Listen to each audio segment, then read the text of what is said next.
По измученной сельской дороге волочили уставшие ноги. Шла старушка в руках с красным флагом. В 45-м он был над Рейхстагом.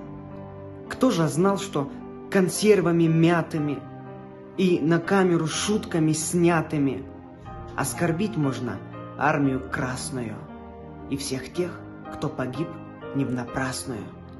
Кто же знал, что останемся разными? Пусть на землю вы бросили знамя и топтались ботинками грязными, разжигая в нас заново пламя. Что старушка вам сделала, сволочи? Не такой ведь ждала она помощи. Не нужны ей консервы помятые. Что ж тут сложного, суки проклятые? По измученной сельской дороге волочили уставшие ноги. Шла старушка в руках с красным флагом. И родители в бой под Рейхстагом.